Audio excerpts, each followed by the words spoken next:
everyone. Welcome to the second episode of our Board Spotlight series. I'm your host, Laiba Khan, who was first introduced to the American Pakistan Foundation through the incredible United Nations Initiative Fellowship, which our next guest is also a part of.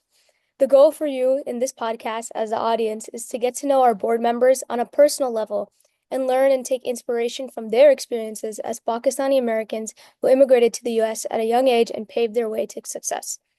Our first guest for today, Amina Akram, is the founder and CEO of Oran, a global reading and conversation platform designed to help children connect meaningfully through books in a safe, age-appropriate environment. A former international litigation attorney, Amina practiced at leading law firms in New York and Sao Paulo before stepping away from big law to build a company centered on children's intellectual and emotional growth. Her legal background informs Oran's emphasis on safety, moderation, and thoughtful system design, while her personal experience as a mother shapes its mission and tone. So please welcome me in joining Ms. Akram. Thank you so much for joining us. Would you like to say anything before we start off? I'm just really happy to be here. So thank you for having me over and just excited to share my story with everybody here. Absolutely. Thank you so much for joining us. So, just to start off, can you walk us through your journey to the United States, your motivations for coming here from Pakistan, and what those early transitions years look like for you, like socially, culturally, academically? What Mhm. was that journey? Um, Very candidly, I'll be honest. I was one of those gals who thought I'd never leave Lahore. I was born in Lahore. I thought I'll die in Lahore. And then Okay. core and core Lahore, but I got married and got married, met a man, and just made my journey here after I got married. So I Okay. was in my last year of law school there in Pakistan doing my LLB, and we got engaged. And after I finished in September, in December was my wedding, and then I moved here after my wedding. And the plan was always to study after I got married, and that was one of the non-negotiables I Okay. had done when I met my husband. And the idea was that I'll come here, you settle in, and do my master's. That allowed me to take the bar. And so the first year I came in, it was a bit overwhelming, right? Because I was in Texas and wasn't very familiar with the schools in Texas. Because a lot of my colleagues who went for the LLMs ended up staying on the East Coast. So the first year there, it was a challenge for me to explain to schools, and this is back then. This is quite some time ago, in 2001, what our transcripts were like. That how I have the 4 years of undergrad and how I have the 3 years of law school, which is not the case for a lot of schools all over the world, right? So you have to have additional credit. So it was an easy transition after I had explained it to them, gotten my transcripts, and given. And I wasn't rushed. I wasn't disappointed that I'm not starting the day I get in or the year I got in. That first year was fantastic because my husband at the time had a buddy pass. He was an accountant and traveled a lot, and he had a buddy pass from Southwest. Oh, nice. And I could travel anywhere in the US Mhm. for $10. So Oh, wow. I traveled a lot with him that I first find year. that. And then the second year, I started my law school.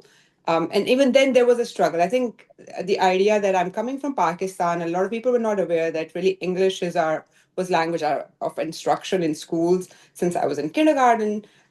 So I had to kind of explain things that, it's fine. I can write in English. I can brief in English.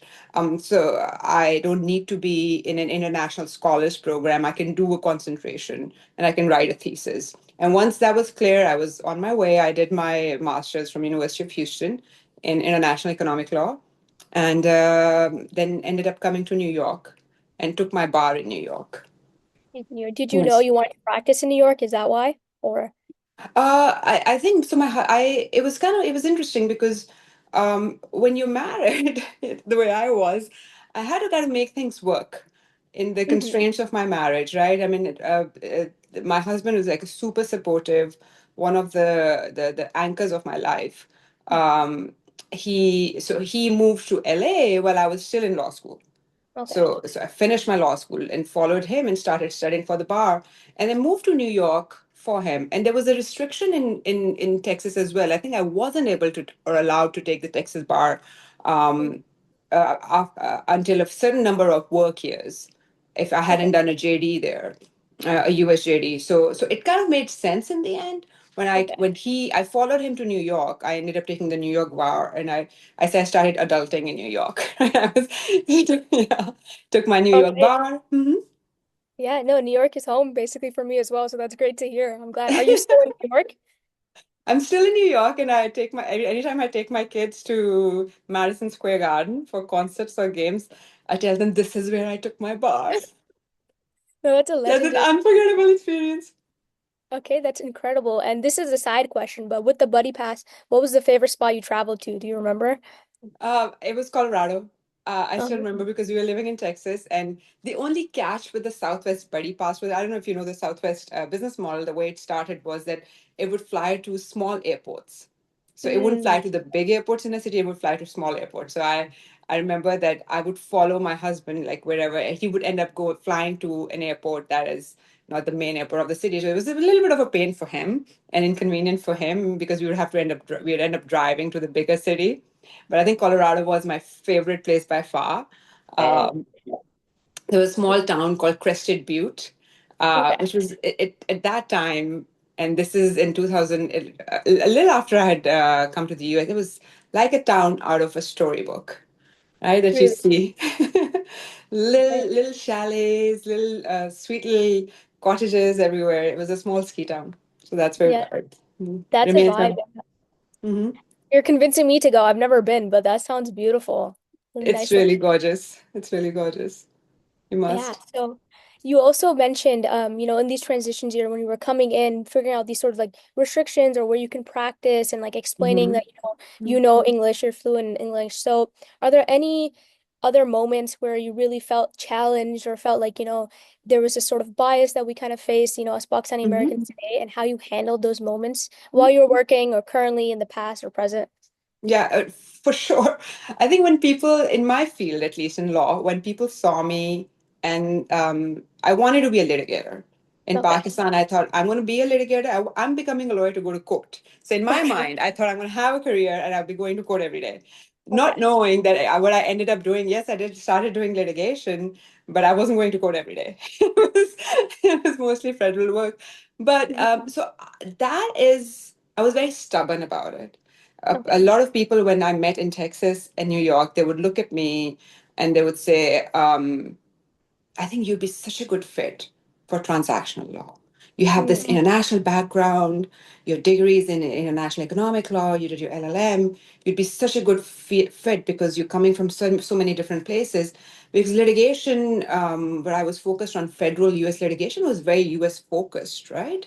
But that is one thing. There were two very challenging moments. One was when I first started practicing and looking for a job in New York. And second was when I moved to Brazil, I encountered the same, for different reasons, the same obstacle.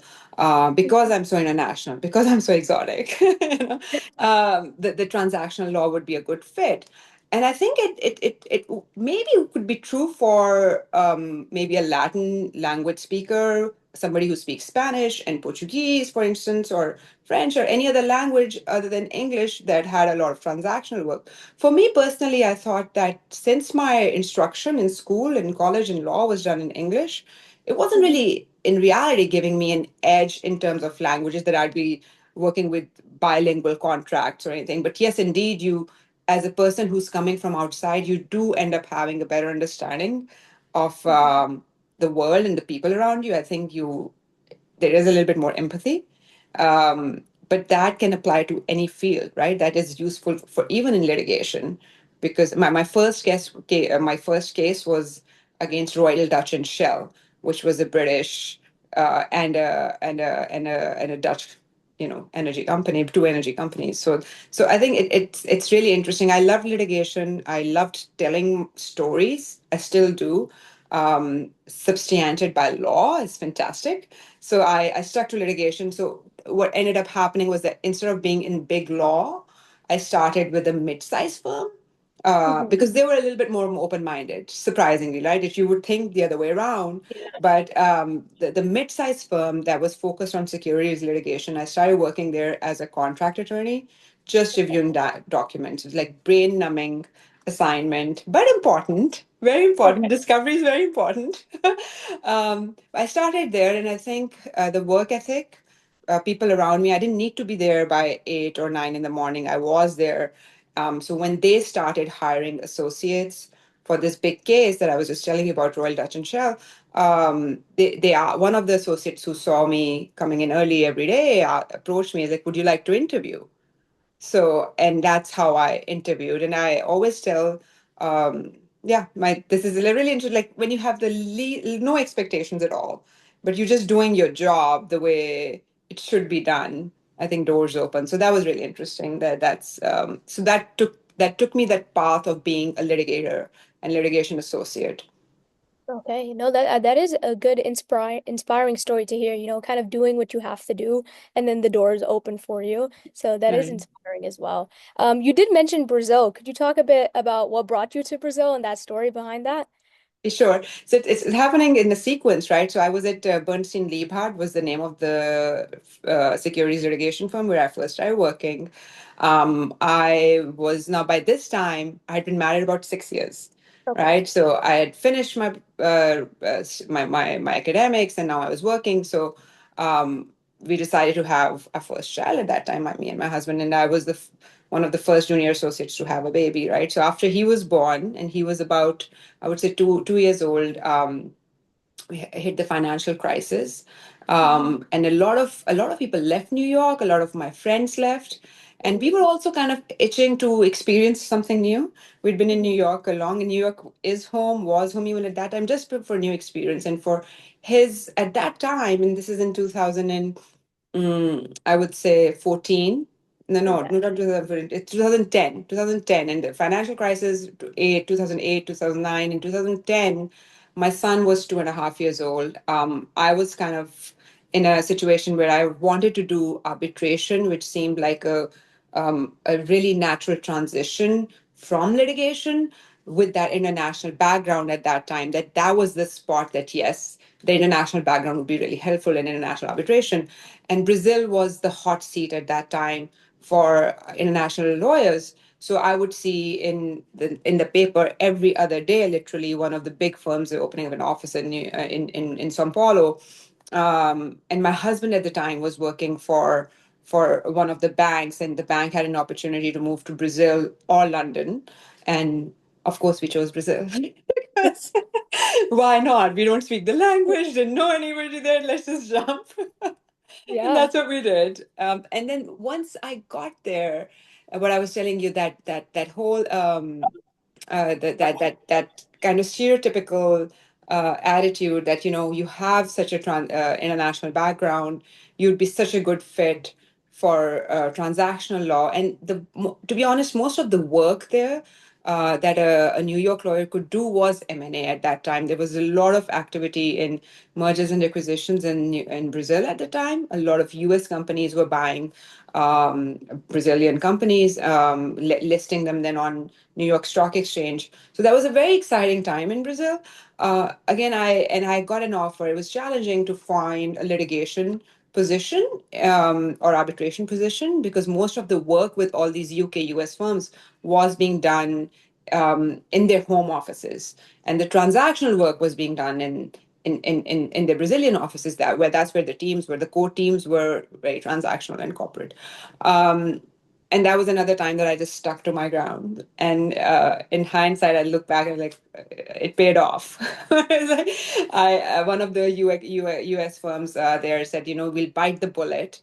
We'll Mhm. train you again as a transactional lawyer, but then don't go back to New York and then say that I want to be a litigator again. So that was again, I started interviewing for Pinheiro Neto, which is a large Brazilian firm, one of the top firms in South America, I would say.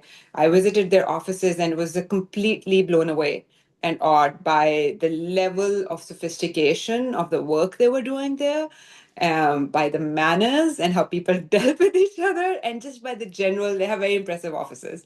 The person who started the firm, Dr. Neto, he was knighted by the Queen. So as a joke, the partners had an armor And Wow. and so it was like a really and he'd passed away by the time I got, but the firm was doing tremendously well. I thought I'd learn a lot there. Where I what I again I had to kind of negotiate my way in there because indeed there was a lot of work in transactions. So I had to work in M&A, Mhm. and then and there was do some drafting there, and then I also ended up working in some international arbitration cases where the language was English, and then I started doing legal drafting classes, which was a lot of fun for Brazilian lawyers there. Okay, wow. I think your journey is always a new turn that I don't expect, but your work ethic as well is just so amazing. Um, no, you've clearly shown like a real willingness to step into new experiences, kind of jump and take these risks. What would you give for, young Pakistanis who may feel hesitant or unsure to try something new? Like, what would you tell them to build confidence in taking that leap, like you have? I think if you want to grow, you have to do that. You Mm, have to get out of your comfort zone, no matter what. And it hasn't ended for me. I wish it was. It had at this stage in my life and my career. You have to put yourself in situations that are uncomfortable if you want to grow. There's nothing wrong in not growing if you don't want to grow, and if you and choose a different path for you. But I think for me, and especially coming from Pakistan and out of a system, and mhm, maybe that's also the thing. Had I gone to a USJD, had I done a USJD, things would have been different because I would have been recruited in college. But I was coming from outside, so I had to adapt to the system and learn to adapt with the system. And no job was too low for me mhm, to do, to be honest. I remember so I think that's one, make yourself uncomfortable. And second, I think that put your ego aside. mhm. I remember at Bernstein, we had to send out, because it was on, we used to represent shareholders, so it was the plaintiff side. Okay. We had to send out subpoenas or some kind of I remember correspondence, and at that day or that weekend we didn't have enough paralegals or people to help us in the mailroom. So we associates, a bunch of associates, we went to the mailroom and we were closing envelopes and putting stamps on them. And again, there was no job that was too below me, to be honest. So having that flexibility, I think, putting your ego aside, and like I see, sometimes I see and that's not about our community, in the Pakistani community. I see that lacking in the younger people because they want to start at the top, at the peak, and sometimes that doesn't. It works. A lot of times it works, but sometimes it doesn't work. So having, I think, grounding really helps in long Yeah, term. no, that's great advice. I think growing up in this generation as well, I think a lot of people sometimes try to take shortcuts and things like that. There's nothing wrong with that, but you can also build your way up. And I think it's a great piece of advice as you say, like you have to be uncomfortable to learn to grow. So I think that's a great Mhm. takeaway. I So in agree. this journey, as you're doing all these transitions, were there any mentors or figures that played a meaningful role in your life and were able to guide you or kind of give you advice when you're still th figuring things out? Now, this may sound cliche, so I apologize in advance, but I really do think, as I said earlier, my husband has been my biggest anchor. And so that's an advice I'll give to the younger women, especially to be very mindful when you're picking your partner, and men. Sorry, I don't want to be. I don't want to be a sexist, and it applies to men as well, because I think having a partner that supports you through your dreams and encourages you, it's. I personally think it's the most critical decision if you decide to get married or be in a long-term relationship. I think who you choose to lead your life with is critical, um, in my mind. You can be on your own, and that's fine too. But if you choose to be with somebody, um, if that person is not on your side, it's kind of, you're always swimming against the current. I Mhm. feel that, and in my case, he was my wind. He is my wind, who is always pushing me forward and opening doors for me, and he's not an obstacle. Mhm. No, So that, that's a yeah. beautiful way to put it. Yeah. It's a power couple as well. Both of you are just incredible to hear about. So that's amazing to hear. I think just shifting gears a little, talking Hmm. about, how we began your professional career in Hmm. law and Hmm. litigation. Mhm. eventually you transitioned into entrepreneurship. Can we talk a little Mhm. bit about that shift? Was that something you always expected and what that looked like for you? I'll be very honest with you. So I came back from Brazil, and then I started working at Milbank Tweed, which was a dream come true to work in a litigation powerhouse like Milbank. Had the most fun cases. I had so much fun. If I think about those times, I started doing branching into internal investigations of companies, and I felt like Nancy Drew. It was like so fun to be reading emails and checking out and looking for clues. And I remember I said that in one of my performance reviews that I feel like I'm Nancy Drew. so, Love to uh, see. so, um, so it was a lot of fun. It was a tough lifestyle. It Mhm. was a very tough lifestyle, and I was okay with it. My husband was super supportive. It was tough being a mother. It came to a point I felt like I'll be very honest with you, and I don't think I've shared that with many people. Um, you there were a few factors that played in. I was getting really far from Pakistan. It was really hard for me to go back to Pakistan for vacation. Every time I went for vacation, it was never I couldn't completely disconnect. And as my children were growing up, it was kind of a choice that I had to make. That do I kind of like do this where I go for 2 weeks and that, or I at the same time I wanted a little bit more flexibility in my life, in my work schedule, and that, to be honest, it can happen in big law, and at that time it wasn't happening for me. The second big thing was I wanted to create something in Pakistan, um, so I'll have a connection there, right? So this concept of Uran started in Pakistan because I was like, I'm going to start, and that was naive of me. And it was lack of experience as an entrepreneur. I lived in the US, but I was like, I want to start this concept in Pakistan because it's easy. I was looking for, again, I went back to contrary to what I just said. I was looking for an easy thing to do where it'll be so easy for me. I know people in Pakistan, they'll help me out. Mhm. I'll launch this product in Pakistan and then I'll bring it here. So I went to Pakistan. First I took a sabbatical. I took a Okay. 6 month sabbatical, an unpaid sabbatical, to really research this concept.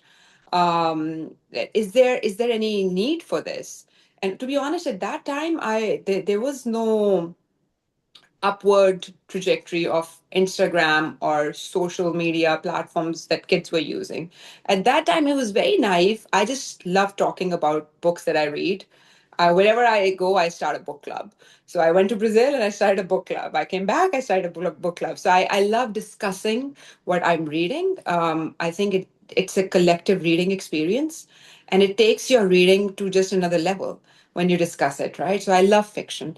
And that was the idea that if kids can do the same thing with us as parents or grown-ups in their lives, like discuss what they're reading, because what you're reading, for kids especially, if it's age appropriate, it touches the main issues in your life. Really, if it's like a middle grade book, it's really touching the issues a child faces in middle school, Mhm. of bullying and illnesses. There's so many issues, and middle school is the toughest part of I think, of a student's life. That was the idea, that I'll start there.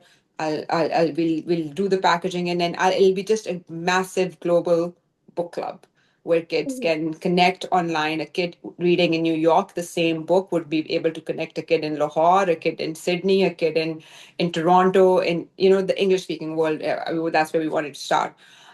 So I went to Pakistan, did a lot of focus groups.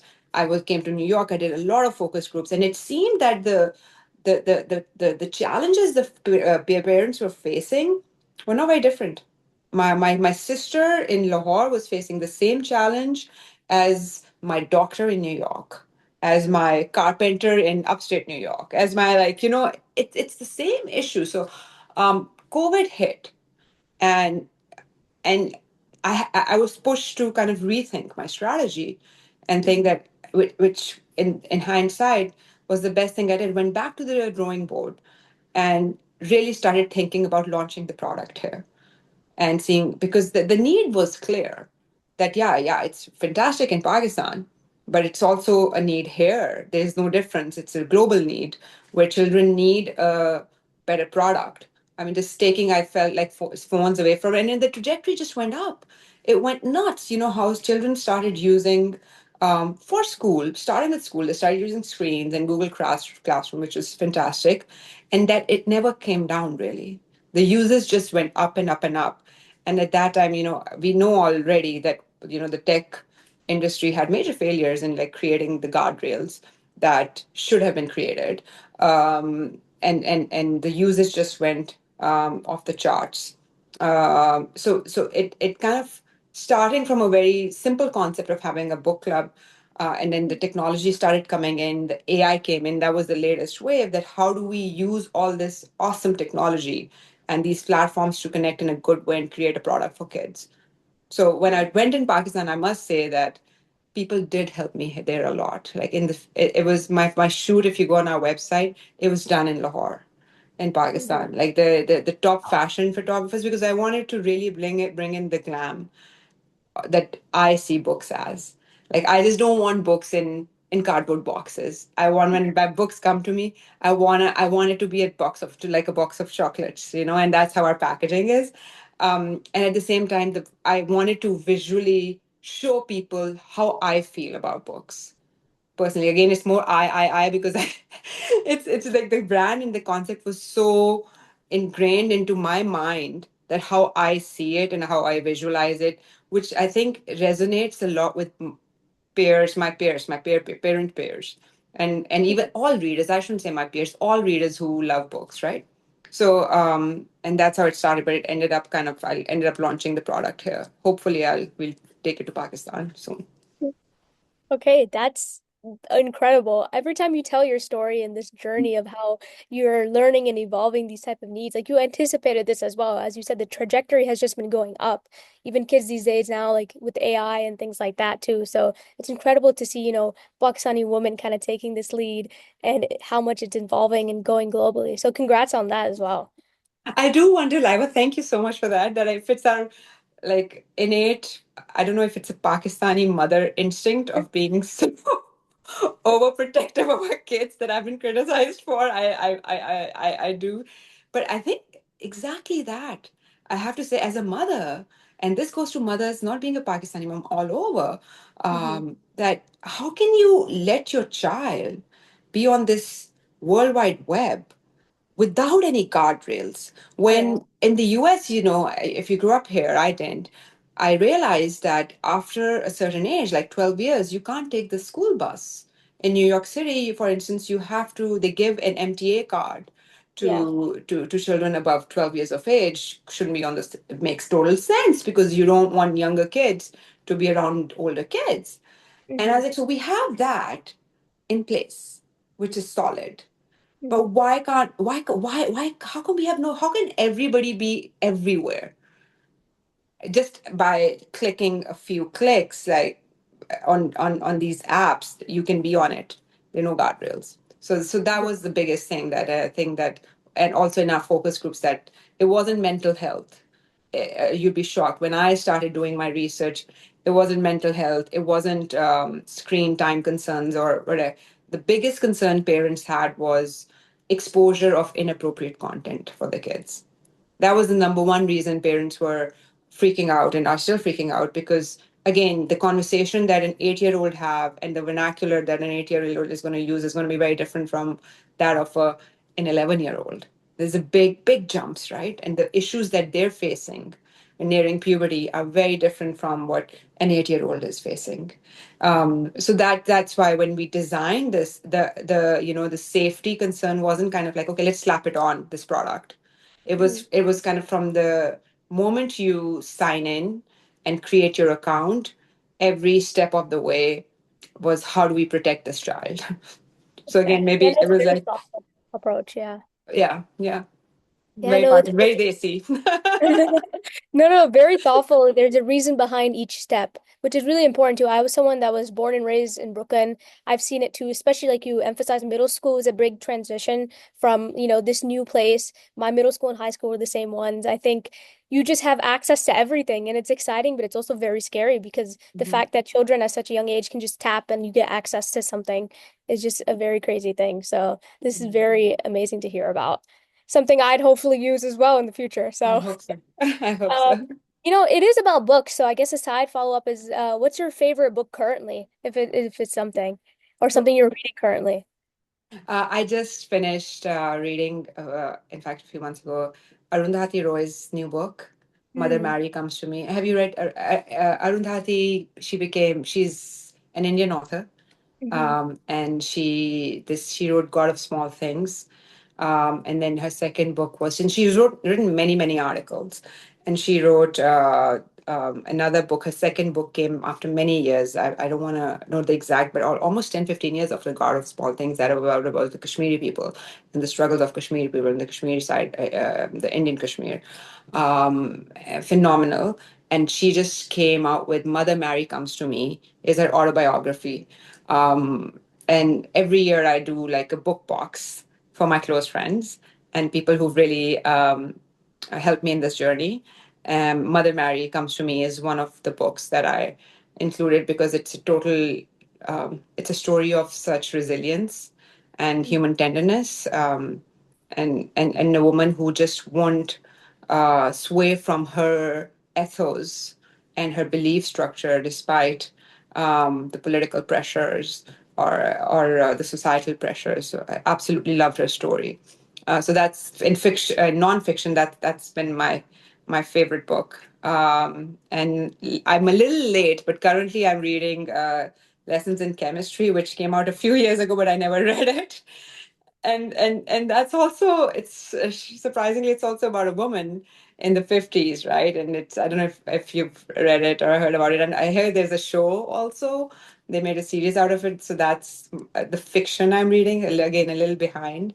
um, but there's so many other books on my shelf that you don't want to know that I haven't on No, my I can list. imagine. I see it in the background too, but I can imagine. Those are great choices. I'm trying to think. I think I have read excerpts because I remember about the New Delhi and Kashmir conflict, and then the Ministry of Utmost Happiness, I think is the second Yes, one as well. I remember yes, reading excerpts of that. So great choice. yes. Yeah. It's she's just a phenomenal author, and when you read her story, which I was aware of because I hadn't really, for some reason, really discovered who she is as a person, hmm and her struggles in life and how she became an author, just completely well, very inspirational, but also completely mind blowing because you're looking behind as to what was going on in her life, when if she hmm was writing this or she was writing that, but really how she grew up, and the pressures and the struggles she had growing up with her mother. So there's a big mother daughter dynamic in that book, which is just it's very powerful, very intense. So Yeah. that's No. that. And then I think one of the other books that I included in my book, which I think every parent should read, is The Anxious Generation. It's a Mm, nonfiction about why the new generation is so anxious, and the anxious generation. It's also about kind of the failures that we as builders and adults, um, we have in our failures in the tech world. mhm. Okay, So I'm gonna that's write that down as well. I like that recommendation, the anxious generation. Okay, thank you for that. Kind of like stepping back for a sec. So when you were going to Pakistan, you kind of came up with this concept of Iran and like figuring out, do I want to move it? Do you want to take it globally? These type of things. Was there any like uncertainty or like this risk that you were taking, moments of doubt or anxiety in this shift, and how did you handle that? So I think again, a few things. First, it was the COVID hit, Mm-hmm. and so I had set amount of my savings, from all my jobs that I had, and I said I'm going to bootstrap this. I'm not going to ask for anybody's help, not for anything egoistical. I just didn't want to have any constraints on my thinking at that time. Let me just develop the product I want to develop, and then I'll need help. Let me just take it this far. So again, having this link to Pakistan was just so instrumental because somebody gave me this advice, which was poor advice, and I don't think I'm happy I didn't take it. That why do you need such beautiful packaging? Can't you just take boxes from U-Haul and just ship books? And this is what you want to see, right? That how this concept works. That the concept is that kids in the same age group get the same books across US. That was our pilot, right? So a kid in Hawaii received the same books as a kid in Austin. And Okay. so that was the first part of our pilot. uh, I said, no, I don't want cardboard boxes. I want beautiful boxes. I want the way I want to keep my Apple box on in my bedside drawer for many many months, and it takes a lot of courage for me to throw it because Mhm. it is such I think an object of art. Like it's beautiful. It's the perfection, right? It's the Mhm. smoothness. I don't want to throw that away. I eventually do after 2 years. Mhm. And I was like, I want the same experience. When I want the books going to kids, the moment they open the box or they open their package, it should be a smile on their face, like a delight. So that was a challenge. COVID hit, so I got the printing done in Pakistan. I had a phenomenal printer, Litopical. Again, they were huge printers, but because it related to books, it's such a feel good product. And people Mhm. believed in this, my mission and vision so much that so many doors opened just by one, people want to really help. I think majority of the people in this world want to help you Mhm. when you're starting something like this. And the second is, I think it's books is something that it's such a feel good product. People just so this the topical where our printer they had they were printers of books as well, so that they struggled with that side of the business. They didn't make any money, but they were happy to help me that they minimize the quantities. For instance, they would not traditionally do like 1,000 boxes was too little for them. They were the ones who were doing 20,000 boxes, but they did it for me, right? I had to compromise because I wanted five different colors, one color for each club.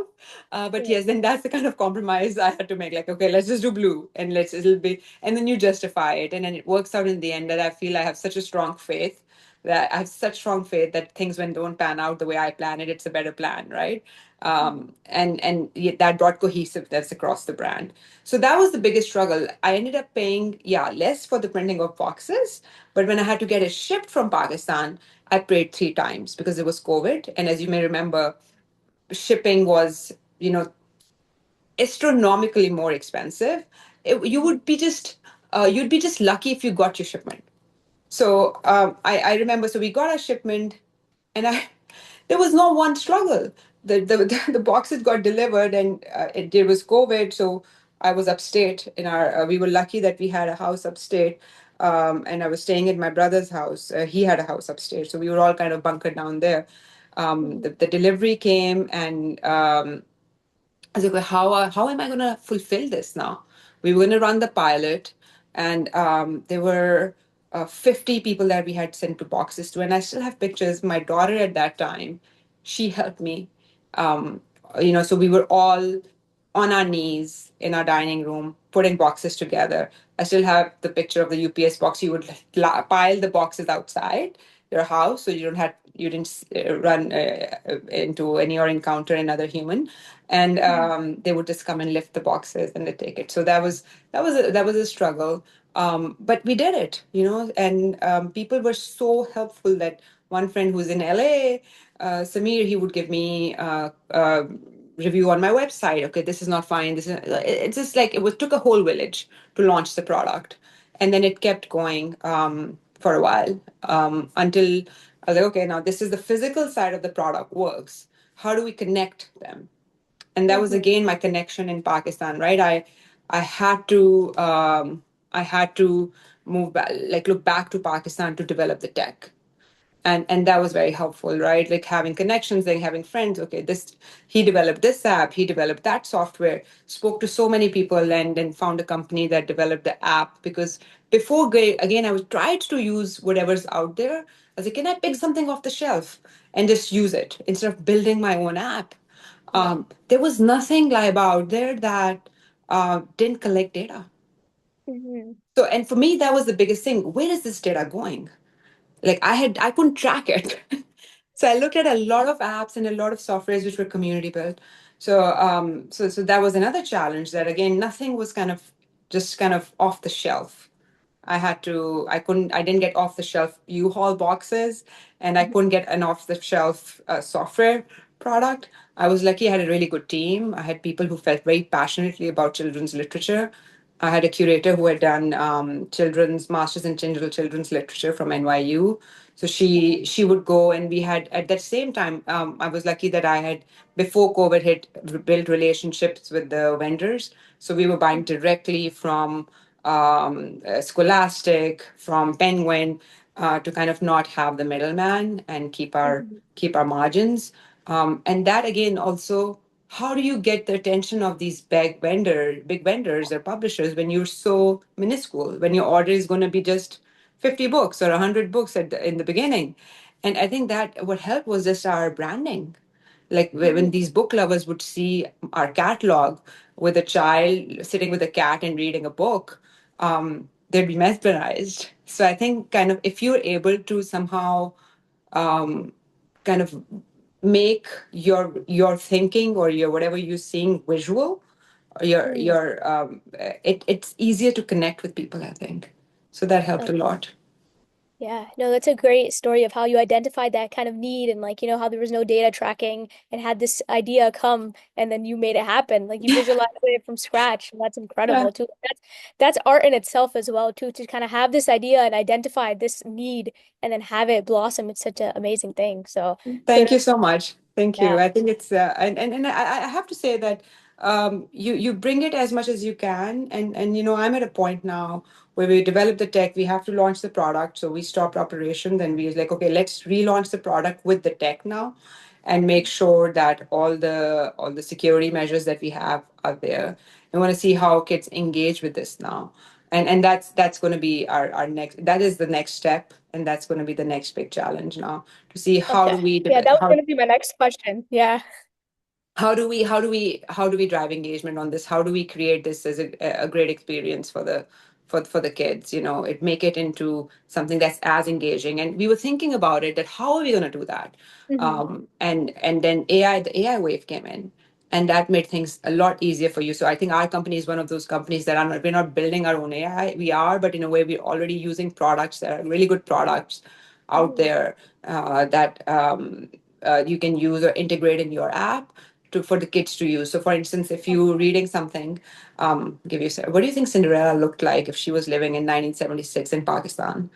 So a moderator. This is one example of, and the kids they still have to use their imagination to write a prompt to create an Hmm. image, right? So they still, it's a collective reading experience, yes, but you're seeing Cinderella in the 70s in Pakistan a different way.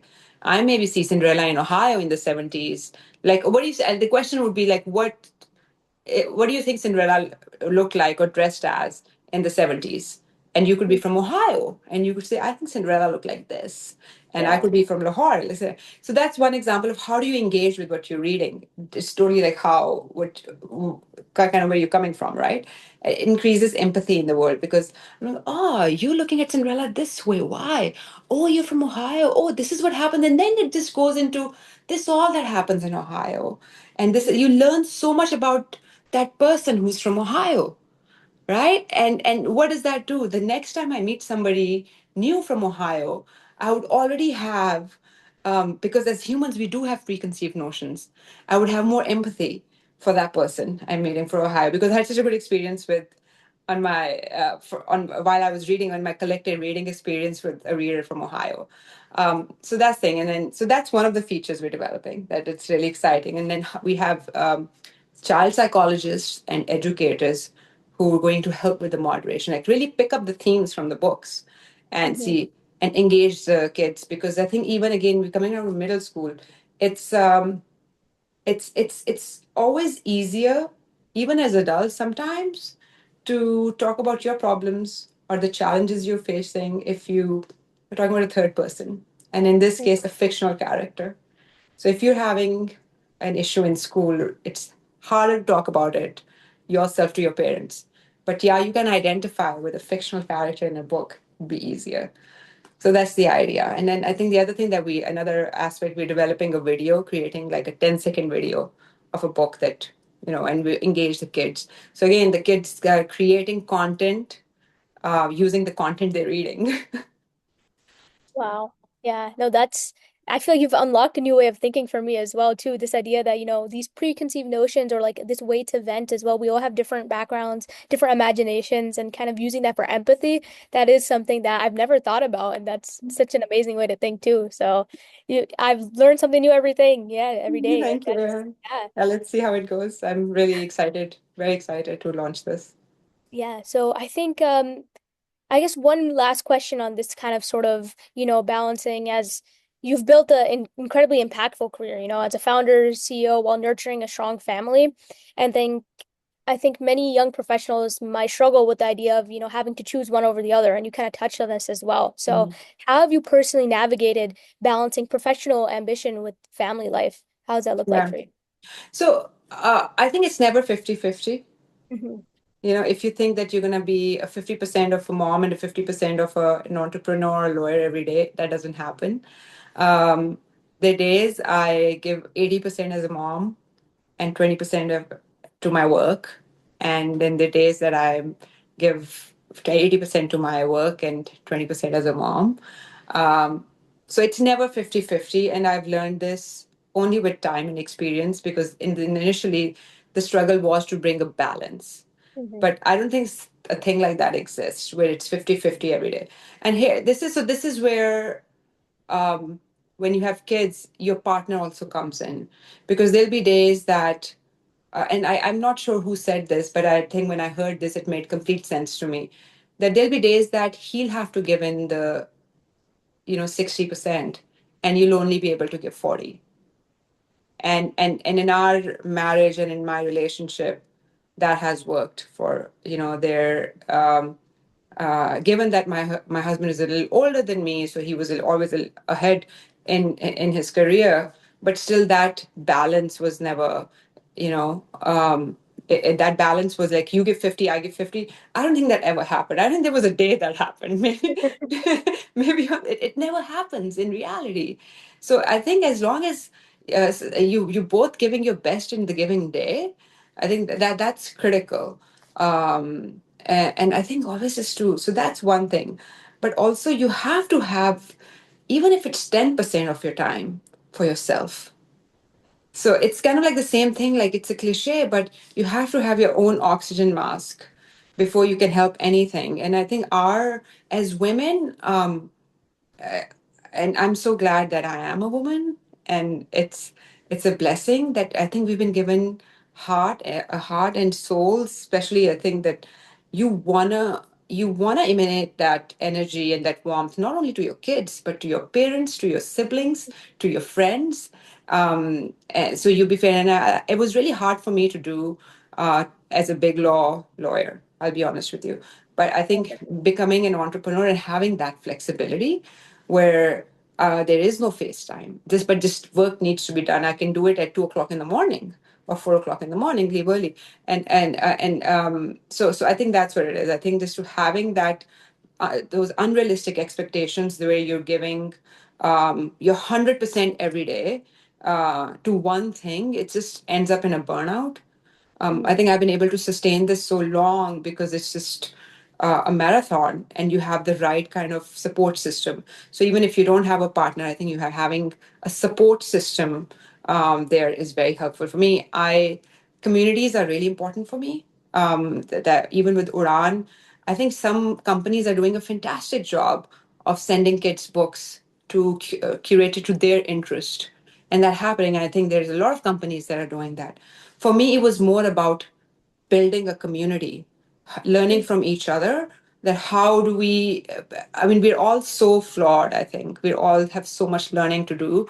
How do we learn from each other? And that starts by having more meaningful conversations. And so you can be on say Instagram or wherever, whichever app, and but how do you instigate a meaningful conversation? And I think books help with that, right? So again, I'm swaying away from your question on balance, but that's the answer. There's never a perfect balance. No, that's a great answer too. And I think how you mentioned community is so important for growth and learning from each other. I think that's a perfect transition to talk a little bit about APF, the American Box Sound Foundation. Mhm. So, kind of shifting gears a little bit, I was Mhm. wondering if you could talk about either your story about how you joined APF or your motivations behind what Mhm. APF means to you, joining it, what that community aspect means. So I was introduced to APF by a dear friend of mine who's also a board member, Kashif Zafar, and he's on the executive committee as well.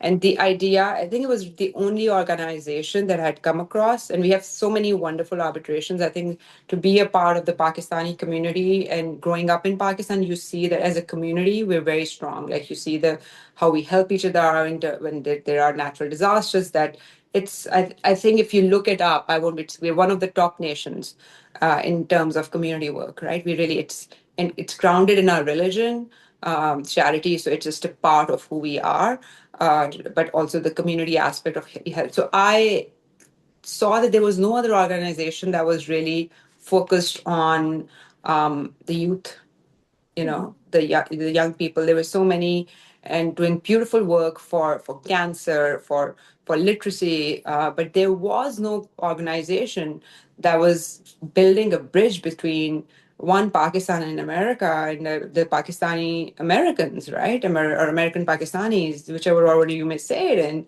um, and I think what really resonated with me was Dr. Nasser, who's our chairman, his story, that there were so many mentors he had when he came and he was in his residency here, and he wanted to, and none of them were really Pakistani, and he really wanted to build a network of people where there would be Pakistani mentors for other Pakistanis, young Pakistanis. So that was one thing that connected a lot. And I think over the years, the foundation has been doing such impactful work, that it just kind of grounded me to just stay and do whatever I can to Wow, help. yeah, thank you so much for sharing that. I think this community building network for young Pakistanis is so, so important. As someone like again that grew up here trying to figure out mentorship and like how to Mm. navigate these certain things, it was always nicer to have someone with a similar background or kind of understands where you're Yeah. coming from too. And APF really provided that for me. Um, Yeah, so and I think it's like for me, it's okay. My husband's network, I would call, okay, make calls, and that would open doors. For instance, okay, he was an accountant at KPMG. He knew this client. Okay, I'm looking for a job, and but not everybody has that, right? Like I was in that lucky situation where he was a few years older than me, and he went to school here. He had a network here where I was able to do that. But I think if you don't like, and having had that, despite, I think a lot of times you would just go and network yourself. So having a platform where, as you said, you can meet people and network, and you don't know who's going to click, because yeah, we're all human beings. So and somebody can click with where you're coming from, or your thinking, or your vision, or your energy. You never know, I think, and that's how you find good mentors. And I have to say on mentorship that you just don't find mentors like this. Like, you don't click. I think you have to build relationships. So you may find somebody at an APF event who you mm, really click with. You'll have to invest in that relationship, right? Like, and you'll also have to prove yourself. So so that I am worth your time. I think I had to do that. I remember when I first started in Houston, I was still in school, and I went and saw a Pakistani lawyer, and he's like, at the end of it, he's like, happy to meet you. You're an ambitious young woman, and ciao. Okay, that's like fine. what do you do after? Yeah, no, I completely No, but understand. and I'm like, thank you but I remember I was in his office for 3 hours, and I was meeting all his associates, and I'm like, oh my goodness, I nailed this. I want to get an internship here. But what, I didn't take it personally, because I get it, right? Like, he doesn't know me. Why would he? So I did build my relationship with this lawyer over the years and years and years. And guess what? In Brazil, he opened the door for me. Wow. He got me the introduction at Pinero Neto. And he said to me, I said, I'm going to give my 100%. He's like, no, I think you'll give your 110%. So by that time, he'd seen my trajectory, that from Houston, what did I do to get my first position? What else have I done in life until I got to that point where he felt comfortable? So I think that's what it is for young people. You have to invest in time, in relationships, and also prove yourself a little bit. Again, and it may be, Laiba, something that's especially for women. I think especially for women, I don't know if I can say as a woman of color in Pakistani, you have to do double anyways. You have to, and because life is not a sorority, right? And it's not. I still I'm not. I'm not a tech pro. Maybe if I was a tech pro, things would be a bit easier, or maybe not. It's at the end of the day, I do believe it's your product that speaks. But I think you just have to prove yourself. I proved myself there, and I think here I have to prove it with my product. So, Yeah. and eventually, yeah, people do take you under your wing. But I think there's a little bit of um, and I think APF has a great network a mentoring platform, as you know. And so if you click with somebody, I would say, and it doesn't end up in a good experience, don't give up. Like, you Mhm. have to meet several people. You may meet five, and maybe one you'd really click with. Or people are in different stages of their life. So I don't take anything personally. You just don't know what a person's capacity is at a certain time, right? So that's what I'd say about mentorship and meeting people through APF. Either it's on the platform or you meeting them at an event. That meet as many people as you can, and then build yourself, invest time in the relationships, and prove yourself a little bit before they stand up for you and they become your sponsors. So that mentors are great and talk, but it's really the sponsors that open the doors for you. Mm. So convert that mentor into a sponsor by really showing up.